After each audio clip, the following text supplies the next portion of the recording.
Hi friends, welcome back to my channel. இன்னைக்கு நம்ம சேனல்ல ஒரு சூப்பரான ரெசிபி தாங்க பார்க்க போறோம். கேரட் அல்வாங்க.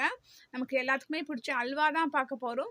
இப்போ வாங்க வீடியோக்குள்ள போலாம். வீடியோக்குள்ள போறதுக்கு முன்னாடி யாராவது நம்ம சேனலை ஃபர்ஸ்ட் டைம் பார்க்கறீங்கன்னா ப்ளீஸ் சப்ஸ்கிரைப் பண்ணிக்கோங்க. பக்கத்துல இருக்க பெல் ஐகானையும் பிரஸ் பண்ணிக்கோங்க. இப்போ வாங்க வீடியோக்குள்ள போலாம். இப்போ ஒரு துருவிய கேரட் வந்து 1 கப் அளவுக்கு எடுத்திருக்கேன். அதுக்கு வந்து ஒரு 1/2 லிட்டர் பால் வந்து காய வச்சு எடுத்திருக்கேன். இப்போ இந்த கேரட்டை வச்சுட்டு நம்ம இப்போ கேரட் அல்வா தான் செய்ய போகிறோம். இப்போ வந்து இந்த துருவிய கேரட் வந்து ஒரு 1/2 கிலோ இருக்கும். 1/2 கிலோ தான் இந்த கேரட்டு. இதை நம்ம இதில் போட்டுக்குவோம்.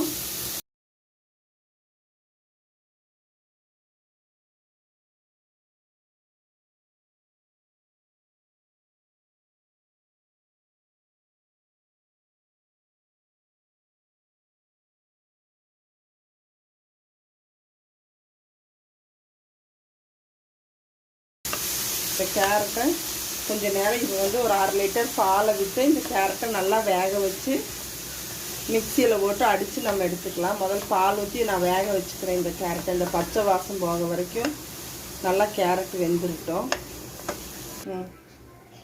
இப்போ பால் இது கூட ஊற்றிக்கலாம். காய்ச்சின பால் தான் இது. இந்த பாலை நல்லா இப்போ ஊற்றிட்டேன்.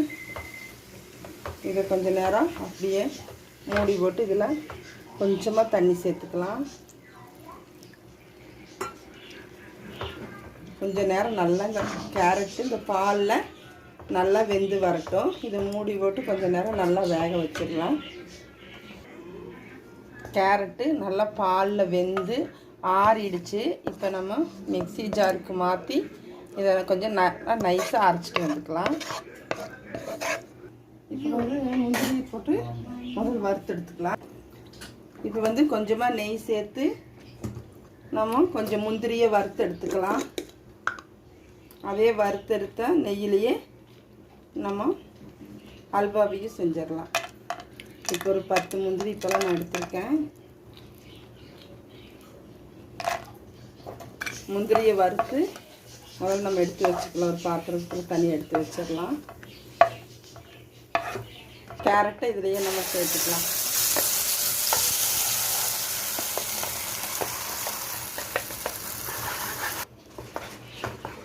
நம்ம இதில் 1/2 கிலோ எடுத்திருந்தோம். கேரட்டு 1 கப்புக்கு கொஞ்சம் அதிகமாக இருந்தது.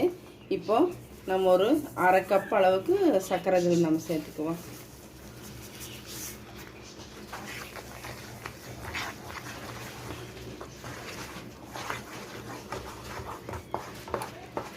சர்க்கரை சேர்க்கும் பொழுது நல்லா கொஞ்சமாக லூஸாகி வருது. நம்ம நல்லா கிளறிக்கிட்டே இருப்போம். இது சர்க்கரை கரைஞ்ச பின்னாடி மறுபடியும் நம்ம இதில் நெய் சேர்த்துக்குவோம். இப்போ நல்லா தண்ணியெல்லாம் சுண்டி வந்து இதில் இருக்கிற பாலெல்லாம் நல்லா குடித்து வெந்துருச்சு. இப்போ நம்ம வந்து இது கூட நெய் சேர்த்துக்குவோம்.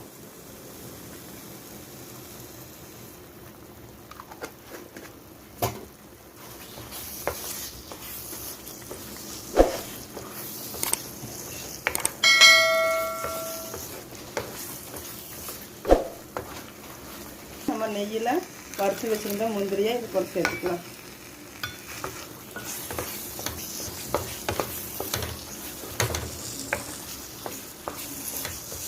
இப்போ லாஸ்ட்டாக வந்து கொஞ்சமாக ஏலக்காய் தூள் தூவிக்கலாம்.